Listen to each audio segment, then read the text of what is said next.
Dream job ఆదిత్యతోనే సాధ్యం. Aditya degree colleges admissions open. For more information visit our website. ఉరుమురివి మంగళం మీద పడ్డట్టు రాష్ట్రంలో ఏ సంఘటన జరిగినా అది పవన్ కళ్యాణ్ మెడకు చుట్టే ప్రయత్నం వరుసగా జరుగుతుంది. తిరుపతిలో గోశాల సంఘటన తర్వాత మాజీ మంత్రి రోజా చేసిన వ్యాఖ్యలు మరొకసారి వివాదాస్పదంగా మారుతున్నాయి. గతంలో పాస్టర్ ప్రవీణ్ చనిపోయినటువంటి సందర్భంలో కూడా పవన్ కళ్యాణ్నే దోషిని చేసేటువంటి ప్రయత్నం జరిగింది. ఇప్పుడు మళ్ళీ గోశాల ఉదంతంలో కూడా పవన్ కళ్యాణ్ని ఆ ఉచ్చులోకి లాగే ప్రయత్నం జరుగుతుంది. దీనికి కారణం ఏంటి, అసలు రోజా చేసిన వ్యాఖ్యలు ఏంటి, ఒకసారి విశ్లేషించే ప్రయత్నం చేద్దాం. మనతో పాటు అనలిస్ట్ చందు శ్రీనివాస్ గారు. శ్రీనివాస్ గారు నమస్కారం అండి. ఏ సంఘటన జరిగినా కానీ అటు తిప్పి ఇటు తిప్పి సనాతన ధర్మ రక్షకుడు అని చెప్పి పవన్ కళ్యాణ్ గారు బ్యాన్ చుట్టే ప్రయత్నం జరుగుతుంది. రోజా గారు చాలా రోజుల తర్వాత బయటకు వచ్చారు. సరే ఏదో రాజకీయంగా ఒక ధర్నా చేసి వెళ్తారనుకుంటే మళ్ళీ పవన్ కళ్యాణ్ గారి మీద చాలా ఘాటుగా రెస్పాండ్ అయ్యారు. ఏంటి అసలు ఆమె ఏమంది, ఎందుకు ఆయన మాత్రమే టార్గెట్ చేస్తారు? యశ్ గారు దీని అంతటి కారణం ఆయన చెప్పి మిమ్మల్ని అదపోతాలో తొక్కపోతే నా పేరు పవన్ కళ్యాణ్ సమస్య నా పార్టీ జనసేన కదని చెప్పి చేశాడు. 151ని 11 సీట్లు పరిమితం చేశాడు. మరి బాధ ఉండదా? మరి ఆ సీట్లు ప్రధాన ప్రతిపక్ష హోదా కూడా లేకుండా చేసి ఆ పాత్ర కూడా ఆయన వహిస్తే బాధ ఉండదు. మరి తొక్కడం అంటే ఈ స్థాయిలో తొక్కడం. ఇక మూడోది, ఈయన రాజకీయాలకే పరిమితం అవుతాడు అనుకుంటే నేషనల్ లెవెల్లో ఢిల్లీలో పోయి కూర్చున్నాడు. ఇది బాధ అనిపిస్తుందా? 100 కోట్ల మంది హిందువులు ప్రతినిధిగా హిందూ సనాతన సాంప్రదాయం అనేది లేవనెత్తుకున్నాడు. బాధ అనిపించదా? మరి ఇన్ని పరిణామాల మధ్య వాళ్ళకి మీరన్నట్టు ఉరుమురిగి అదే సారీ అన్నట్టుగా ప్రతిదానికి పవన్ కళ్యాణ్ సెంటర్ చేయడం అంటే, పవన్ కళ్యాణ్ గారు రాజకీయాల్లో ఆంధ్రప్రదేశ్ రాజకీయాల్లో ఉన్నంత వరకు వైసీపీ అధికారంలో వచ్చే అవకాశం ఏమాత్రం లేదు, కనపట్లే వాళ్ళకి. ఎందుకంటే ఉన్నాళ్ళు 21 మంది కార్పొరేటర్లు ఒంగోలు నుంచి వెళ్ళి బాలినేని శ్రీనివాసరెడ్డి ద్వారా జనసేనలో చేరారు. తిరుపతిలో 6 కార్పొరేటర్లు వెళ్ళిపోయారు. చివరికి నిడదవోల్లో వైసీపీ కార్పొరేటర్ 15 మంది తీసుకెళ్తే మొత్తం మున్సిపాలిటీ కైవసం కందుకు దుర్గేశ్వర. వైజాగ్లో ఇంకో 4 లైన్లో ఉన్నారు. ఇక ఎటు చూసినా రాయలసీమ లేదు, ఉత్తరాంధ్ర లేదు, కోస్తా లేదు, మొత్తం కూడా కనుమరుగైపోయే ఒక ఇది పరిస్థితులు వైసీపీ కనపడుతుంది. మరి ఇంత దెబ్బ కొడతారని వాళ్ళు ఊహించట్లా.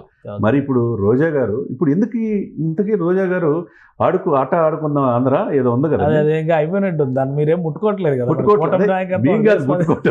ప్రభుత్వం పట్టించుకోవట్లేదు. దాని ఎదుక స్కామ్ ఉందని చెప్పి ఎప్పటి నుంచో చెప్తున్నారు కదా, డే 1 నుంచి 100 కోట్లు 150 కోట్లు అన్నారు. అదే రోజా, అందుకే ఆమె మాట్లాడట్లేదు, బయటికి రావట్లేదు. ఈ రోజు బయటకు వచ్చి మాట్లాడింది. పవన్ కళ్యాణ్ గారు ఎందుకు వెళ్ళలేదు అంటే దానికి కూడా అదే లింక్ చేస్తారు. రోజా గారు వార్నింగ్ ఇటీవల పరిణామాలు అని కొడుకు విషయంలో కూడా జరిగింది. వెంకటేశ్వర ఉత్సవంతో పెట్టుకోవటమే అని అంటుంది.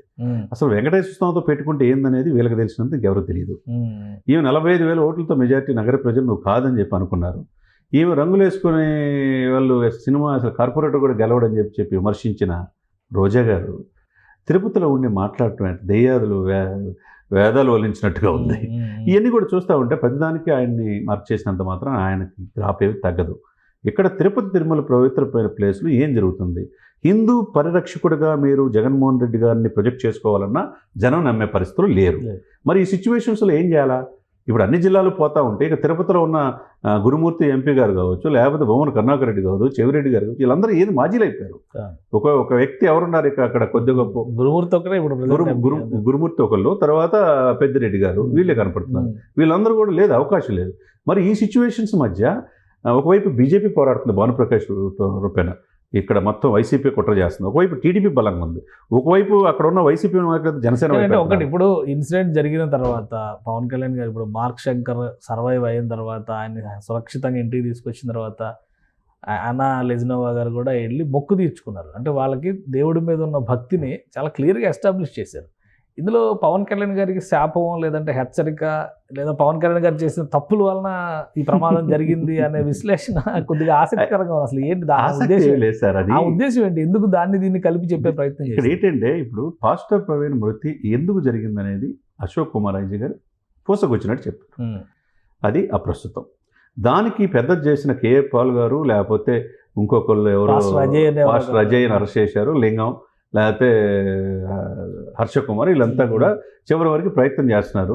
నిన్న హైకోర్టులో కూడా కేఏ పాల్ కూడా జరుగుతుంది. ఇవన్నీ కూడా సరే, ఇవన్నీ కూడా ఏంటంటే ఎక్కడో జరిగిన ఇన్సిడెంట్కి ఆయన ముడిపెట్టడం కాదు. 165 దేవాలయాల మీద గత 5 సంవత్సరాలు జరిగినప్పుడు అంతర్వేదులు రథం తగలబెట్టినప్పుడు పిచ్చోడు తగలబెట్టాడు అన్నారు. అప్పుడు ఏం మాట్లాడలేదు వీళ్ళంతా హిందూ ధర్మ పరిరక్షకులు. ఏమనాలి వీళ్ళని? వీళ్ళంతా ఏంటంటే ఇప్పుడు ఆ అవకాశం అందిపుచ్చుకొని ఏదో మాట్లాడాలని మార్క్ శంకర్కి ఈ పరిణామాలు దానికి పవన్ కళ్యాణ్ గారు దానికి పవన్ కళ్యాణ్ని ఇది చేసుకుంటే ఎంతవరకు సమంజసం? అసలు మీకోసం మీ అపవిత్రమైన లడ్డు కోసం ఆయన 11 రోజులు పాశ్చాత్య దీక్ష కాలినడకని వెళ్ళి చేయటం అవసరమా? ఈ హిందూ సమాజం కోసం చేశాడు తప్పితే తన బిడ్డ కోసం కూడా చేయాల. ఇప్పుడు ఆ బిడ్డ కోసం అన్నాలజనో వెళ్ళి బొక్కు తెచ్చుకొని తలనీలాలు సమర్పిస్తే రోజా గారు తలనీలాలు సమర్పించమని నమ్ముతారు? హిందూ ధర్మ పరిరక్షణకి జగన్మోహన్ రెడ్డి గారు రోజా గారు చిత్తశుద్ధితో ఉన్నారని ప్రజలు విశ్వసిస్తారు. ఇద్దరు తలనీలాలు ఇవ్వాలా, రోజా గారు ఇస్తే సరిపోతుంది. రోజా గారు ఇస్తే సరిపోతుంది. అదేవిధంగా భారతి గారితో పోయి జగన్మోహన్ రెడ్డి గారు పట్టు వస్త్రాలు ఇప్పటికైనా సమర్పించమనండి. దేవుడి మీద 5 సంవత్సరాలు నమ్మకం లేదు కదా, ఇంట్లో సెట్ చేసుకొని చేసుకున్నారు కదా, భారతి గారిని తీసుకెళ్లి పట్టు వస్త్రాలు సమర్పించుకొని అక్కడ పవన్ కళ్యాణ్ గారు భార్య అన్నాలజనలాగా డిక్లరేషన్, వాళ్ళ కూతురులాగా డిక్లరేషన్ సంతకం పెట్టమనండి. నమ్ముతారు హిందూ సమాజం. అంతేగాని హిందూ ధర్మ పరిరక్షకుడు మా జగన్మోహన్ రెడ్డి గారిని ప్రచారం చేసుకున్నంత మాత్రాన, తిరుమలలో అపవిత్ర జరిగిందని వీళ్ళు ఇచ్చేసి ర్యాలీలు చేసి రోడ్డు మీద పడుకున్నంత మాత్రాన ఎండలో కింద షర్టుతో పాటు లోపల బాడీ అంతా ఖాళీ చర్మం ఊడే పరిస్థితి ఉంటుంది తప్పితే ఏ ఉపయోగం లేదు. కాబట్టి ఇది కనీసం ఇది మతాల మధ్య కులాల మధ్య చుచ్చిపెట్టే పనిలో మానుకొని ప్రజలకు ఎందుకు 151 నుంచి 11 పరిమితం అయిపోయాము? చివరికి పవన్ కళ్యాణ్ గారిని నువ్వు అసలు అడుగు పెడతావా, నువ్వు అసెంబ్లీ గేటు కూడా దాటలేను అని చెప్పన్నారు రోజా గారు. రోజా గారు వెళ్ళే పరిస్థితి ఏమైపోయారు? ఆమె అసలు గేటు కాదు, ఆమె ఇంటి గేటు దాటి పరిస్థితిలో ఉన్నారు. సరే ఇవన్నీ ఏంటంటే దేవుడు చూస్తూ ఉంటాడు. దేవుడికి అపవిత్రమైతే కలియుగ వెంకటేశ్వర స్వామి ఎప్పటికప్పుడు వాళ్ళకి ఇచ్చే అవకాశం స్పష్టంగా శుద్ధి చేస్తాడు. No doubt at all. Venkateswara స్వామికి ఎవరు చెప్పాల్సిన పని లేదు, ఆయన చూసుకుంటాడు. చాలా సందర్భాలు ఉన్నాయి కూడా మనం చూసిన సందర్భాలు అనేకం అనమాట.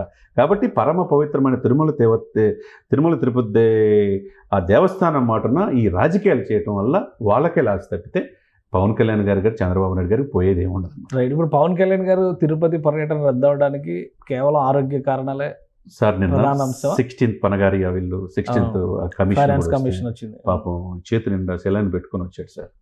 అది కూడా నటన అంటే మీరు ఇంకా ఏమి నమ్మాలా? పాపం అప్పటికి వచ్చేసి మళ్ళా హైదరాబాద్ వచ్చేసాడు. ఆయన రెస్ట్ తీసుకోమని డాక్టర్లు చెప్పారు. మరి ఆ ఇది మధ్య ఈ రోజు వెళ్ళలేకపోవచ్చు వస్తున్న పరిస్థితి. ఈ రోజు కాకపోతే రేపు వెళ్ళకుండా ఎవరికి ఇవ్వకుండా ఏమున్నాడు ఆయన లెక్క సెటిల్ చేస్తాడు. గబ్బర్ సింగ్ లో ట్రీట్మెంట్ లాగా నిజ జీవితంలో రాజకీయ నాయకుడు అయిన తర్వాత ఎవరికి ఏంది విత్ ఎవిడెన్స్ తో సహా చూపిస్తాడు. ఇప్పటికే సరస్వతి భూముల్లో ఏం జరిగిందో చూపించాడు, అటవీ భూముల్లో సజ్జల రామకృష్ణారెడ్డి ఏం చేశారో చూపించాడు, పెద్దిరెడ్డి ఏం చేశారో చూపించారు. కాబట్టి ఇప్పుడు ఆ యొక్క హిందూ సనాతన కాపాడడానికి అందరికంటే ముందు పవన్ కళ్యాణ్ ఉంటారు. రోజా గారు ఏం భయపడాల్సిన అవసరం లేదు. అన్నిటికీ లెక్కలు చేర్చే ఇదిలో పవన్ కళ్యాణ్ గారు వస్తారు. రైట్. థ్యాంక్ యూ చంద్ర శ్రీనివాస్ గారు. ఇది రోజా గారు చేసిన సవాళ్ల విషయంలో అనవసరమైన ఉలికిపాటు ఎక్కువ కనిపిస్తుందని చంద్ర శ్రీనివాస్ గారు విశ్లేషిస్తున్నారు. ఇక నిజంగా చిత్తశుద్ధి ఉంటే, హిందూ ధర్మం పైన ఆసక్తి అనురక్తి ఉంటే ముందు రోజా గారు తలనీలాలు సమర్పిస్తే ప్రజలు నమ్మే అవకాశం ఉంటుందని హెచ్చరిస్తున్నారు చంద్ర శ్రీనివాస్ గారు. ఇది special discussion. Keep watching. Suman టీవీలో మీ పర్సనల్ అండ్ బిజినెస్ ప్రమోషన్స్ కోసం కింది నెంబర్కి కాంటాక్ట్ చేయండి.